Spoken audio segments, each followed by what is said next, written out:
Hello दोस्तों, मैं रुपेश रंजन स्वागत करता हूं आपको मेरे यूट्यूब चैनल पे। तो दोस्तों, आज हम आपके लिए लाए हैं क्लास 12 केमिस्ट्री के चैप्टर तत्वों के निष्कर्षण एवं सिद्धांत के 13 मस्ट भी आई ऑब्जेक्टिव। आज तक बोर्ड जितने भी इस चैप्टर से सवाल पूछे हैं वो सारे प्रश्न को इस वीडियो में हम कवर करेंगे। तो दोस्तों, सबसे पहला प्रश्न क्या कहता है, आइए हम सबसे पहला प्रश्न को देखते हैं। सबसे पहला प्रश्न कहता है सल्फाइड अयस्क का सांद्रण किया जाता है। बताइए किस विधि से सल्फाइड अयस्क का सांद्रण किया जाता है।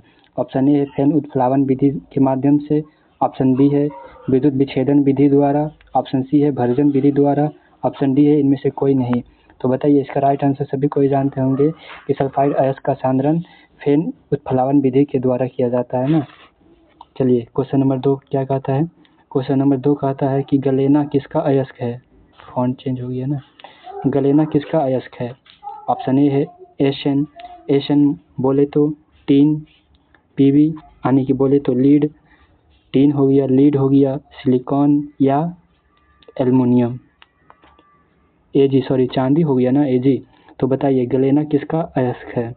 तो सभी को जानते हैं कि गलेना टीन है, लीड का अयस्क है ना, लीड का। इसका राइट आंसर ऑप्शन बी हो जाएगा। चलिए अगला प्रश्न देखते हैं। अगला प्रश्न कहता है हमेशा स्वतंत्र अवस्था में पाया जाने वाला धातु कौन है। बताइए हमेशा स्वतंत्र अवस्था में पाया जाने वाला धातु कौन है। ऑप्शन ए है सोना, ऑप्शन बी है चांदी, ऑप्शन सी है कॉपर, ऑप्शन डी है सोडियम। तो बताइए इनमें से कौन सा धातु स्वतंत्र अवस्था में पाया जाता है।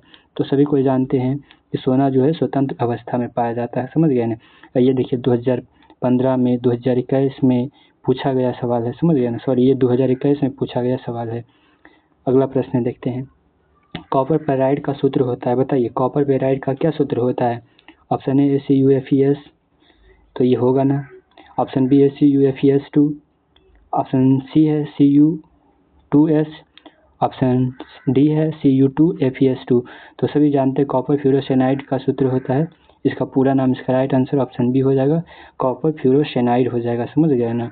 चलिए अगला प्रश्न देखते हैं। अगला प्रश्न क्या कहता है। क्वेश्चन नंबर 5 क्वेश्चन नंबर 5 कहता है निम्नलिखित में से कौन सा कथन सही है। बताइए निम्नलिखित में से कौन सा कथन सही है। ऑप्शन ए है सभी अयस्क खनिज होते हैं, ऑप्शन बी है सभी खनिज अयस्क होते हैं, ऑप्शन डी है सभी क्षार भस्म नहीं है, ऑप्शन डी है इनमें से सभी। तो इसका राइट आंसर ऑप्शन बी हो जाएगा कि सभी खनिज अयस्क होते हैं, ना कि सभी अयस्क खनिज होते हैं। समझ गया ना, सभी खनिज अयस्क होते हैं, ये राइट आंसर होगा। चलिए अगला प्रश्न देखते हैं। अगला प्रश्न कहता है निम्नलिखित में से कौन जिंक का अयस्क नहीं है। बताइए निम्नलिखित में से कौन सा जिंक का अयस्क नहीं है। ऑप्शन ए है जिंक ब्लेड, ऑप्शन बी है कैलेमाइन, ऑप्शन सी है जिंकाइट, ऑप्शन डी है बॉक्साइट। तो बताइए निम्नलिखित में से कौन सा जिंक का अयस्क नहीं है। तो इसका राइट आंसर क्या हो जाएगा। इसका राइट आंसर ऑप्शन डी हो जाएगा, बॉक्साइट या एक एल्युमिनियम है। समझ गया ना, एल्युमिनियम का वो अयस्क है ना। चलिए अगला प्रश्न देखते हैं। खनिज जिससे धातु का निष्कर्षण होता है वो क्या कहलाता है। बताइए खनिज जिससे धातु का निष्कर्षण होता है वो क्या कहलाता है। अयस्क कहलाता है, गैंग कहलाता है या स्लैग कहलाता है या इनमें से कोई नहीं। तो बताइए इसका राइट आंसर सभी को जानते हैं ऑप्शन ए होगा, अयस्क कहलाता है। समझ गए ना, धातु का निष्कर्षण अयस्क कहलाता है। अगला प्रश्न देखते हैं। अगला प्रश्न कहता है मालाकाइट अयस्क है। बताइए मालाकाइट अयस्क है, किसका अयस्क है। लोहा का है, कॉपर का है या जिंक का है या सिल्वर का है। तो बताइए मालाकाइट किसका अयस्क है। तो सभी को जानते हैं मालाकाइट कॉपर का अयस्क है। समझ गए ना। चलिए अगला प्रश्न देखते हैं। अगला प्रश्न क्या कहता है। आप यकीनन मानिए, देखते रहिए, यहीं से सवाल आएगा। समझ गए ना, इसलिए ध्यान से देखिए इस वीडियो को। समझ गए ना। अगला प्रश्न कहता है एल्युमिनियम का अयस्क है। देखिए पूछ दिया ना, एल्युमिनियम का अयस्क है कौन है। ऑप्शन ए है बॉक्साइट है, ऑप्शन बी है हेमेटाइट है, ऑप्शन सी है डोलामाइट है, ऑप्शन डी है इनमें से कोई नहीं। तो बताए निम्नलिखित में से कौन सा एल्युमिनियम का अयस्क है। तो सभी कोई जानते हैं कि बॉक्साइट किसका अयस्क है, एल्युमिनियम का अयस्क है ना। चलिए अगला प्रश्न देखते हैं। सल्फाइड अयस्क का सांद्रण प्रायः निम्नलिखित में से किसके द्वारा किया जाता है। सल्फाइड अयस्क का सांद्रण निम्नलिखित में से किसके द्वारा किया जाता है। ऑप्शन ए है गुरुत्वात्मक पृथक्करण विधि द्वारा, चुंबकीय पृथक्करण विधि द्वारा, ऑप्शन सी है फेन उत्प्लावन विधि द्वारा, ऑप्शन डी है कार्बन अपकरण विधि द्वारा। तो बताइए इसका राइट आंसर क्या हो जाएगा? इसका राइट आंसर ऑप्शन सी हो जाएगा। फेन उत्प्लावन विधि द्वारा हम सल्फाइड अयस्क का सांद्रण करते हैं ना।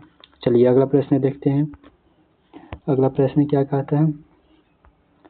अगला प्रश्न कहता है परागलन विधि से धातु के ऑक्साइड के अपचयन में प्रयुक्त होता है। बताइए, कहता है परागलन विधि से धातु के ऑक्साइड का अपचयन में प्रयुक्त होता है। बताइए क्या प्रयुक्त होता है? एल्युमिनियम होता है, कार्बन होता है, मैग्नीशियम होता है या कोबाल्ट होता है? तो इसका राइट आंसर क्या हो जाएगा? ये इसका राइट आंसर ऑप्शन सी हो जाएगा, कार्बन प्राप्त होता है। समझ गए ना? परागलन विधि द्वारा धातु का ऑक्साइड का अपचयन जब होता है तो क्या चीज मुक्त होता है? कार्बन मुक्त होता है ना। अगला प्रश्न देखते हैं। बात्य भट्ठी में निम्नलिखित में से किस ऑक्साइड का अपचयन होता है? बात्य भट्ठी जो थी होता है तो उसमें किस ऑक्साइड का अपचयन होता है? ऑप्शन ए है आयरन का ऑक्साइड, ऑप्शन बी है कॉपर का ऑक्साइड, ऑप्शन सी है सोडियम ऑक्साइड, ऑप्शन डी है जिंक ऑक्साइड।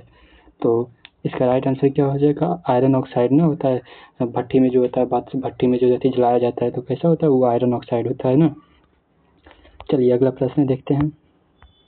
अगला प्रश्न कहता है लोहे का मुख्य अयस्क होता है। सभी को जानते होंगे कि लोहा के मुख्य अयस्क कौन है? ऑप्शन ए है मैग्नेटाइट है, ऑप्शन बी है सिरेटाइट है, ऑप्शन सी है हेमेटाइट है, ऑप्शन डी है इनमें से सभी। तो बताइए लोहा का अयस्क कौन है? तो हेमेटाइट लोहा का अयस्क है ना। चलिए अगला प्रश्न देखते हैं। निम्नलिखित में से कौन सा धातु का निष्कर्षण विधि विच्छेदन की क्रिया के द्वारा नहीं किया जाता है? बताइए, कहता है निम्नलिखित में से कौन धातु का निष्कर्षण विद्युत विच्छेदन की क्रिया द्वारा नहीं किया जाता है? ऑप्शन ए है सोडियम, ऑप्शन बी है मैग्नीशियम, ऑप्शन सी है एल्युमिनियम, ऑप्शन डी है आयरन। तो बताइए इसका राइट आंसर क्या हो जाएगा? तो इसका राइट आंसर ऑप्शन डी हो जाएगा आयरन। समझ गए ना। चलिए अगला प्रश्न देखते हैं। अगला प्रश्न कहता है हूप की विधि के द्वारा निम्नलिखित में से किस धातु का शोधन किया जाता है? बताइए हूप की विधि द्वारा निम्नलिखित में से किस धातु का शोधन किया जाता है? ऑप्शन ए है कॉपर, ऑप्शन बी है एल्युमिनियम, ऑप्शन सी है आयरन, ऑप्शन डी है जिंक। तो बताइए इसका राइट आंसर क्या हो जाएगा? इसका राइट आंसर ऑप्शन सी हो जाएगा आयरन ही। समझ गए ना? ये देख रहे तीनों के तीनों, ये भी और ये भी तीनों का तीनों आयरन ही है। समझ गए? पूछ देगा आपको आयरन जो होता है लोहा का मुख्य अयस्क होता है तो हेमेटाइट होता है।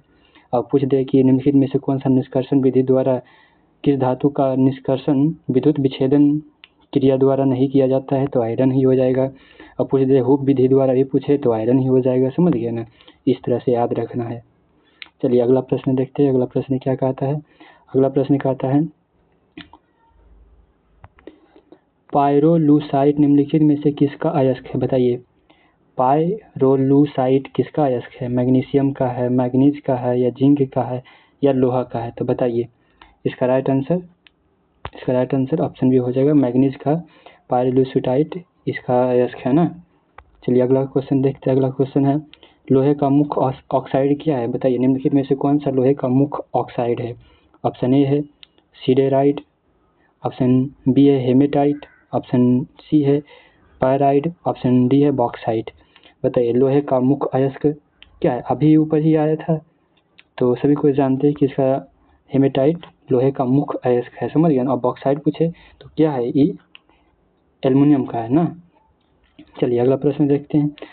अगला प्रश्न कहता है धातु के ऑक्साइड को कार्बन या कार्बन मोनोऑक्साइड के द्वारा धातु का अभिकृत करने की क्रिया को क्या कहलाती है? कहता है ना, प्रश्न कर रहा है कि धातु के ऑक्साइड को कार्बन या कार्बन मोनोऑक्साइड के द्वारा धातु के अपकृत करने की प्रक्रिया कहलाती है। क्या कहलाती है? परागलन कहलाती है या भर्जन कहलाती है या निस्तापन कहलाती है या निछालन कहलाती है?